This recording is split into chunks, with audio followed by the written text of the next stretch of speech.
naza mwana moto te po akosa ngai abongwani pe te po awangana nzambe ya le nazarien, le nazarien, le nazarien. David Nazamba ayebana kitoko koma mokondima atako babakolaki mafuta na mosakolima lelo yayo bolingo ebateli le nazarien lipamboli oyo emonanaka te mpeni mama kantelobi kolapie mapapu masopi mafuta tokokisi ena elongo na nzambe oyo babenga na makomi Jésus Le nazarien 12 heures mili mwana na mokaka et comme 13 heures elles ont un séjour de mort 18 heures mili mwana la muki 19 heures elles ont un séjour de mort maman place inde wana de kufe vandi parce que batu wana ba travailler mingi l'esprit ba cimetière ezana ndako moko ba ko kotisa biso ndako wana mutu akufa ovanda kanda ba difa ya malamu mais soko za prédente il faut yeba ke ndako mosusu pe place so vanda et ko tiko salela yo cimetière.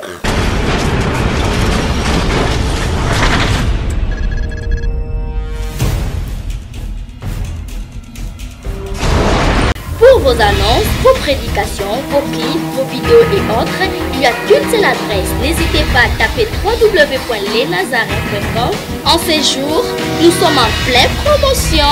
Extra matraquage. Olingi promotion ya produit na yo eba na monde entier. Olingi actualité, olingi visibilité. Contactez les Nazarins. 100% chrétien, toujours vos amis.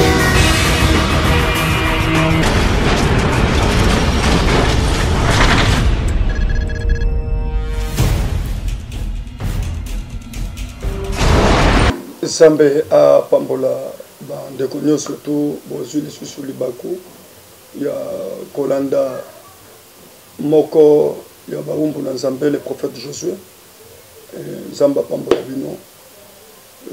Tobondeli na kombona sumasia Zambe pambola de konyo surtout oyo azolanda mission tika na nzela mission oyo partout dans le monde peuple ne bazala béni au nom de Jésus-Christ amen.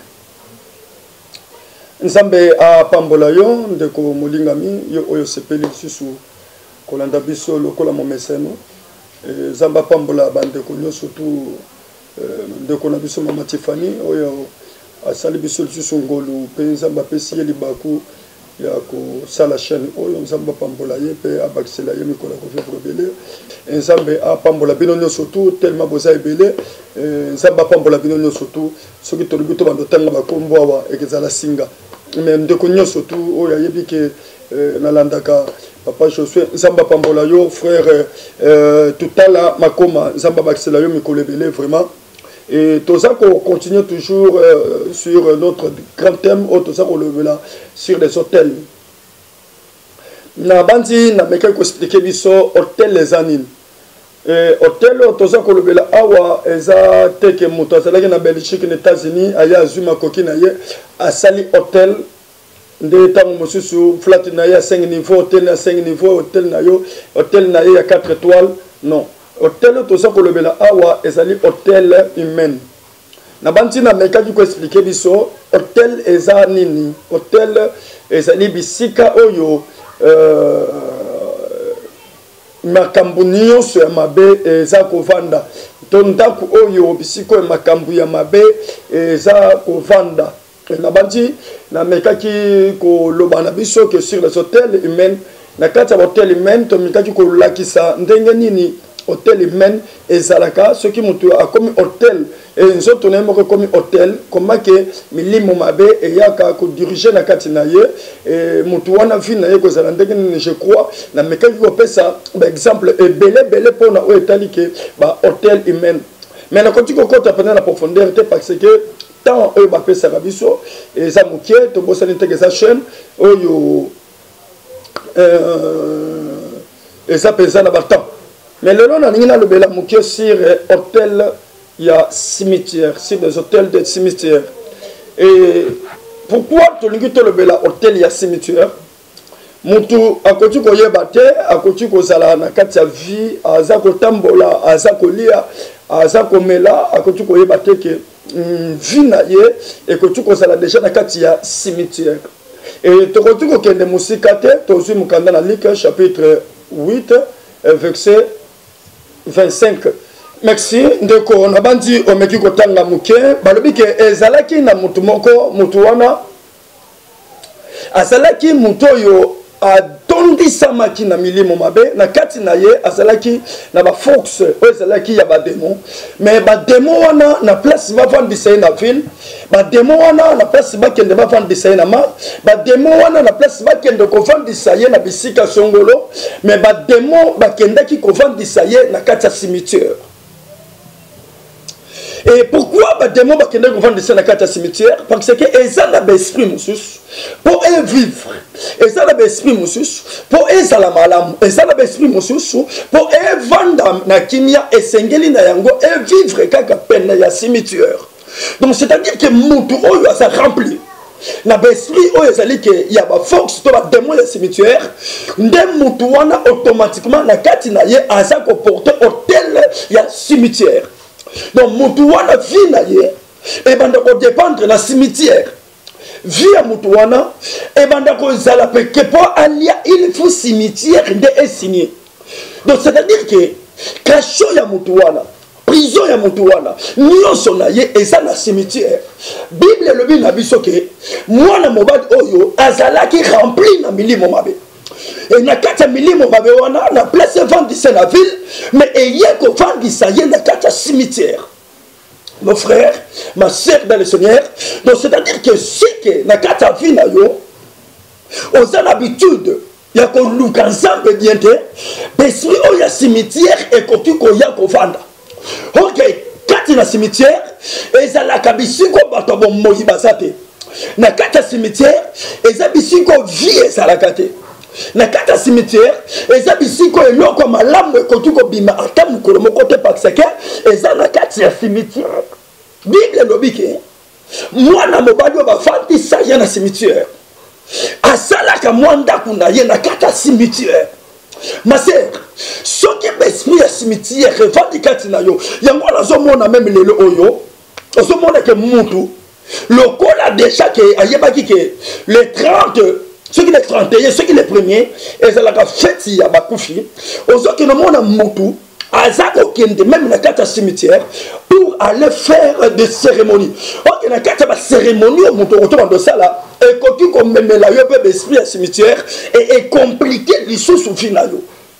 Bible le dit que moutou yo asala qui na kata ndaku, mais na kata ndaku na ye, et ça là que zinga maki na batombo. Et zinga maki na batombo. Papa, chaque fois, tant on a kanisaka, maman n'a ya kufa, tant on a kanisaka, papa n'a kufa. Ceux qui n'ont pas kanisaka pendant toute la journée, on m'a kita, il faut na kota na kata problème. Problème na kota nango, il faut na bela. Et malade ou on a fait que nous sommes sanga ba mai, basons sanga makila. Pourquoi? À partir de la pensée na ye. Tellement qu'azo kanisa tata na ye azo kanisa mama na ye eza na capacité ya kobenda esprit ya cimetière na kati ya vie ya mutu yango na komona mutu mosusu aza kolala na pongi na ye et na kati ya pongi na ye chaque fois amonaka toujours batombo chaque fois aza en Europe aza aux États-Unis mais aza komona toujours tata na ye oyo balelaki na Kinshasa et bembe ya tata na ye jusqu'à présent na kati ya bandoto na ye amonaka yango. Il y a des choses comme on a vu le corona, ils ont déjà bilembo ya cimetière. Et na kata cimetière, ils ont la canavité. Na kata cimetière, mon kakotu ko le batte ke na te kamalam. Na kata cimetière, mon kakotu ko le batte ke na voyager. Et ce qui moutou déjà azali menacé, na ba force ya esprit ya cimetière, on matokita. Comme ex na yo kotu ko sala. Pourquoi? Parce que na kati na yo oza ko mema esprit ya bakufi. Oza ko mema milimo ya batu bakufa. Oza même esprit ya bakufi. Et esprit ya bakufi. Et que ça là que même la carte va faire au koruka ko sala. Quel marque milimo bakufi ça la carte na yo, voyage que ne va la monter. On tourne dans la musala na sala. Mais tellement que esprit bakufi ça la carte na yo, musala que tika remarche bien te. Muto ça qui condamné. Muto Bible ça que le banabiso a ça qui condamné. Ba vandi ça na carte cimetière. Ma sœur, mon frère dans le Seigneur, ceux que ça condamné, ba ça qu'on vend sur la carte cimetière. On continue que ça l'endengagnon surtout. Ceux qui n'ont comprendre Jésus-Christ était, ça na mutu na yo, on revend na bambula la carte cimetière.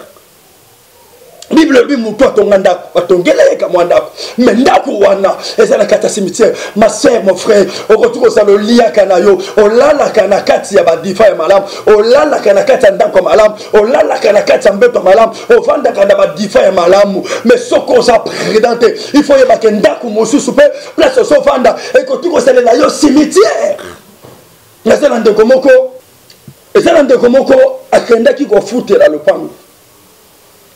Le pango a kende ko futela njoka na kata le pango wana mutakufa na kata ndaku wana e na kata ndaku wana mutu akufa bakenda bakunda mais esprit ya mutu wana etikala e ndaku wana comme déjà cimetière et mutu wana chaque fois akomaki kobima. Je me souviens encore un jour, na kende qui voyage moko, na mboka Brazzaville, na pays la capitale, il y avait un pasteur à 5 habitants. Il faut tomber maillot, na mboka na bisa 4 toke noté. Et to 8 ans ya ko komati na mboka na bango 4 toke noté. Ma sœur, ezana ndako moko ba ko kotisa biso ndako wana mutu akufa, mon frère. Mutakufa wana zwa déjà mikolo belé ndako wana bafongola ngote mais quand biso to ye ba lobi ke pom to ye ba bango ba sala nzambe il faut que no lokoti sa bango na ndako wana ba kei ba komboli ndako biso pe to yebite na kozanga boye ba nyoso tout to ye to tsebe ponchi na biso makambo na biso nyoso tout na bana na kendaki na bango plus de 9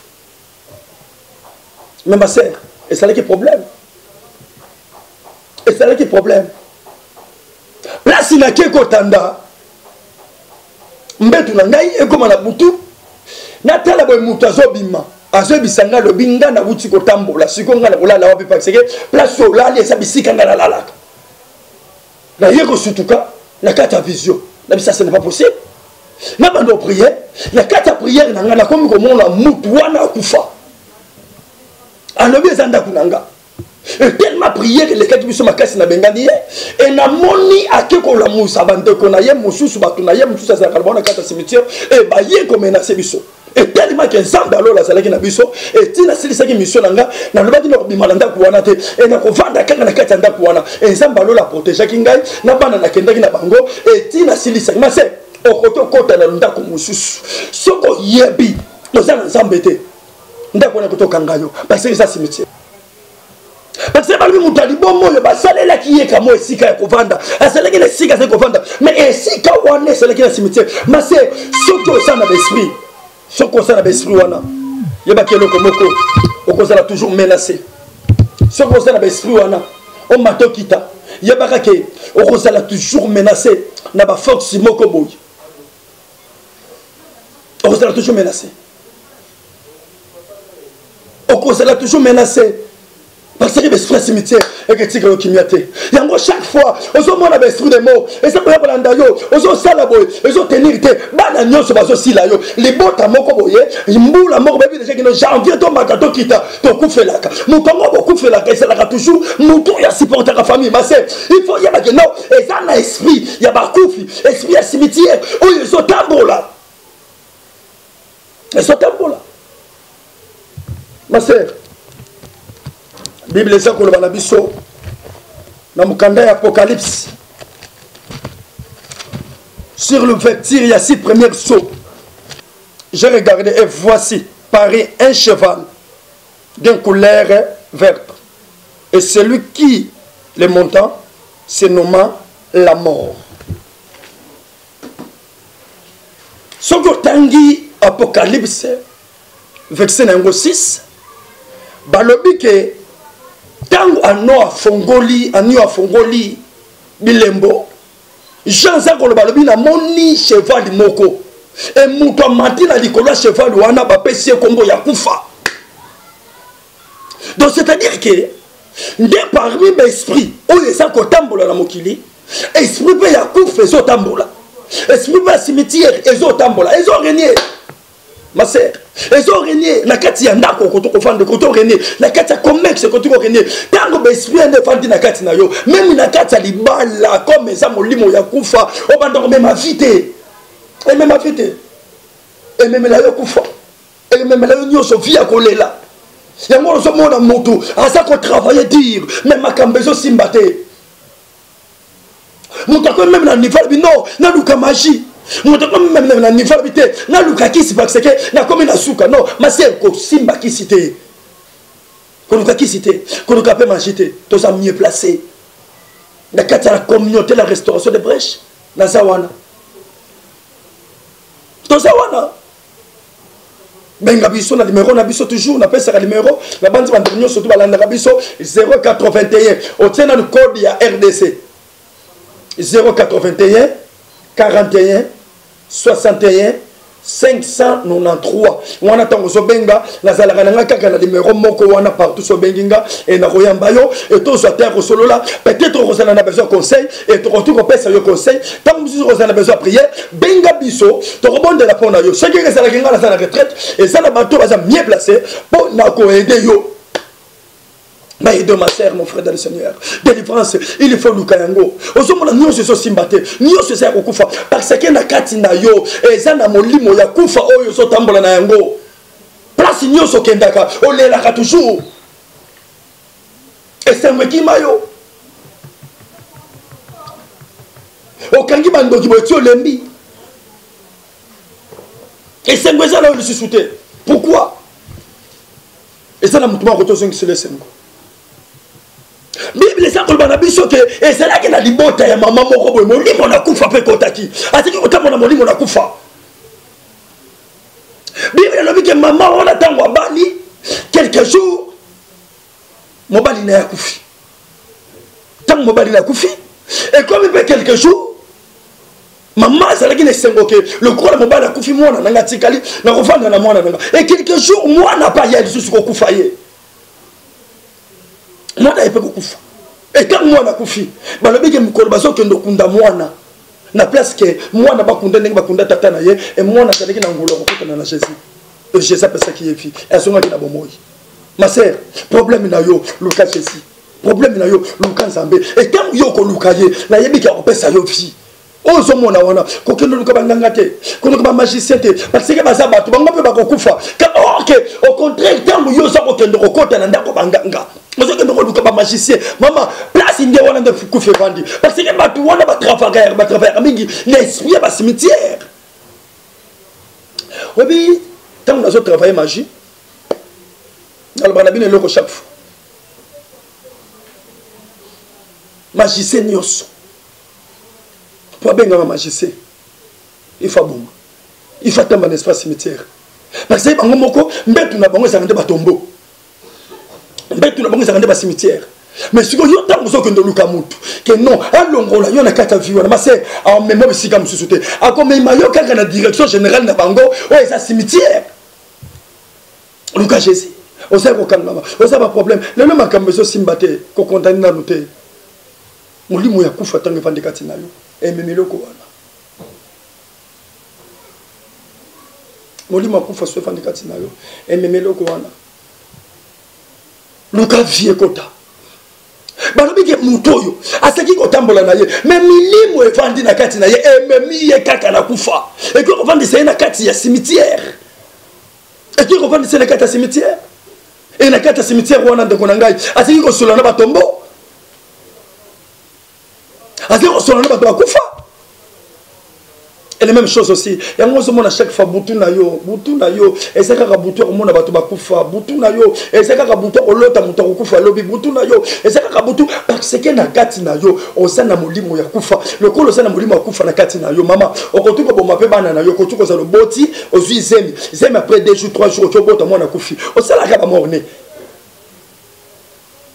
au bota la kaka, au sein la kaka ba fausse couche. moi na soka position 2 ans 3 ans 4 5 ans on mato kita moi na fa kufa ozomona te que non na mobile aza au positif yo au positif mais bobo tamana SS o ça le magasin mais parce que na kati na yo molimo akufa ezali tango molimo akufa ezali na kati na yo ozala na au positif ozala na au positivité ma sœur molimo wana tango so tabana ekesili sabana il faut soit taille ko luka délivrance maman so ko une délivrance à vie na yo yebaka ke pona bana na yo o renforcer le comme côté parce que yo maman so de délivrance yo papa so de délivrance mais tango so de délivrance c'était ma sœur mon frère o banda toujours ko lobaka non bandoki bana baso sila parce que yo moko de la kati na yo o sana molimo na kufa soit taille ko chasser yango soit taille ko telemela yango badobi na apocalypse badobi ke moto ya mati likolo ya cheval ba bengi ye kombo na ye la mort. Et bah, le bien que quelqu'un ko sala mabe na mafuta te ko sala mabe na lipa te mais kende kaka ko boma ba habita mokili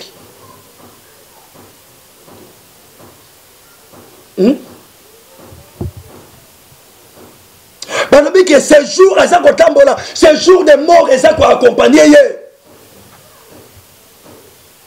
tambola ces jours de mort et ça pour accompagner ma sœur yebaka que ceux qui molimo ya kufa pendant la kati na yo et le pour accompagner yo ces jours de mort ndeke ça la partage na yo mais tant que molimo la kufa ces jours de mort et ça pour accompagner yo on mata okita yebaka bola mo ke salate kufa ke salano partout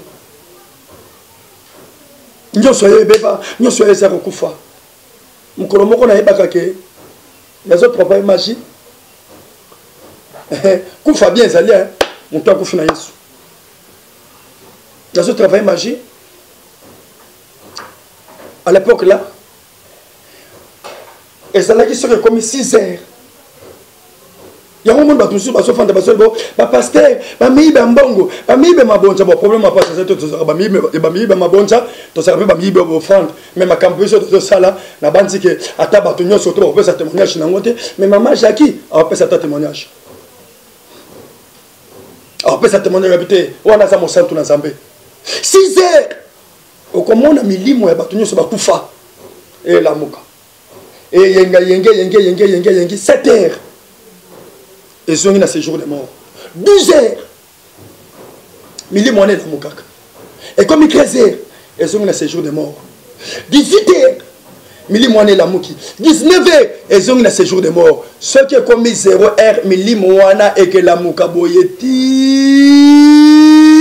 et quand tu es resonga tant sur 5 heures et 8 heures coupé ma pause et zonga sur misala nango 6 heures yango wana comme on a parti déjà à Boutou tel même na l'hôpital yango milimo batonga kufa kaka na Boutou na moyo kufa kaka et milimo to saka na moyo mususu na Boutou mususu mais yango c'est pourquoi comme on a que sur aucun hôpital au kendo kokuta pendant la nuit bato baso kufa koleka to salaki dans ce travail magie soko bimi 6 heures otali bato mususu na nzela otali soko kwa mawa ozomona ki oza mutakufa 7 heures kama kimikoti 12 heures bon c'est la constant wana mais lelo nzamba sali ngolu na nzela ya ba prière et tant la plupart ba accident na Kinshasa aba et c'est que ça toujours à heure 6 heures 12 heures 18 heures et jusqu'à présent ce qu'on l'a dit la plupart ba accident minene et ça ba heure wana na ngonga ya tongo na ngonga ya midi pe na ngonga ya pokwa ba ngonga ngo wana on a zopé ça pourquoi parce que esprit de mort et tambola yango mon côté zo tambola na séjour de mort donc zo ko bomayo et zo lection na séjour de mort ma sœur Lucas de France Christ est après na yebe na kati na mission yo na zo rata minga ko lobate na sala kaka au moins na 35 minutes nanga to 30 minutes ya ko lo to après pour nous soutenir la prière tu as des problèmes sur rien ma sœur oza muto yo milimo ya kufa ye fanda na kati na yo Luka Nzambe Luka Jésus Christ asa prêt pour na kokangola yo asa prêt pour na ko délivrer yo asa prêt pour na ko longola yo na besiko ba condamnation ezali et apesa yo okoma hôtel de Dieu parce que même ngana international lobawa na salaki pe moko ona saki ko mema na kati na nga milimo mabe na salaki lokola mwana mobali oyo la seconde a besoin de dans cimetière la même chose avec moi la seconde a besoin wana ouais c'est qui qu'on dirige toujours pour na la malam il faut que nous fassions dans le cimetière mais le loyo nsambe wana na nsela ko ko défense to vanda na cimetière te na comment mo ya kokende kofanda na église ensemble nakoma moumbu ya kotanga bible ensemble nakoma moumbu ya kosala oyo eza volonté ensemble mutu oyo aza hotel satanique yebaka ke aza mutu oyo na kati ya vie na ye abanda kokokisa toujours mokano oyo ezali ke ya tata na bango satana mutu oyo azali hotel ya nzambe nde abanda kosala volonté ya nzambe. C'est pourquoi encore la chose balobé que na kovanda na susu na ndako etongami na maboko ya bato te mais na kovanda na ndako oyo moko na tongi et un bon chrétien aza déjà hotel ya nzambe mais moto oyo azali déjà na kati ya bozambe te yebaka ke oza hotel ya satana oyo satana bakoki komanipule yo na tongo na midi na pokuwa ma sœur tala bote na yo tala kitoko oza na yango tala lolenge nzambe asala yo oza moto okototula te frère tala ndenge nzambe asala yo otanga osilisa baklase nyonso tu okotozanga mosala te tala même un héros et comme le problème parce que na kati no molimo akufa ezali luka délivrance luka bokangolami. Un colo si le fils de l'homme vous affranchit, vous serez réellement libre. Et il y a que pas un colo, et Zamba, il y a bien des gens qui rentrent, ils sont la libre. On vit dans la liberté, condamne ceux qui sont là. Ma sœur, tata, tu as besoin de yo. Oyo ndeko moko mukolo moko benginga expliquer lobi bescrobe pasteur oyo musala na bango na France na Belgique baliaka biso mbongo problème pas c'est ça te biso to liaka biso mbongo te. Mais quand on a ceux qui n'ont pas ça, il y a un bon solution à la rater. Quand on a 1000 francs, on a la bonne de l'honneur de Jésus, c'est-à-dire par exemple place vie ça. Mais na 5 bon on a yoté. Ce pour passer en zèle soumoté. Mais na 5 moté. Amen. Si quand on la pambola et ça te ma comme prophète le bagage la compliqué na compliqué le côté. Toujours le bilande awa besprit à cimetière. Na boki kama flash na pokara au seka kama moké. Na banzi to seki na yo.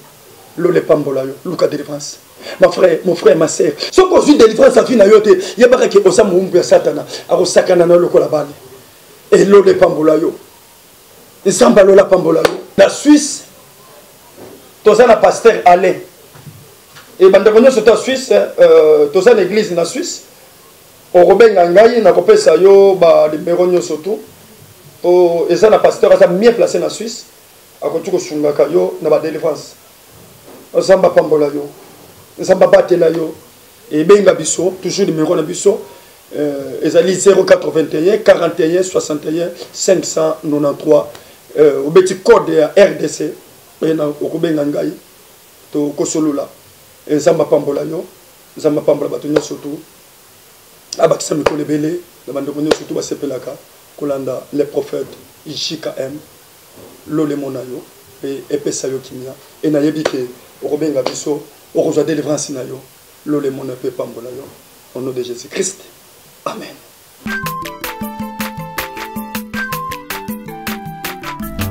Azamwana motote, boa kusangai, abongwani pete, boa wangana, Nzambe ya le Nazarien, le Nazarien, le Nazarien, David Nazamba.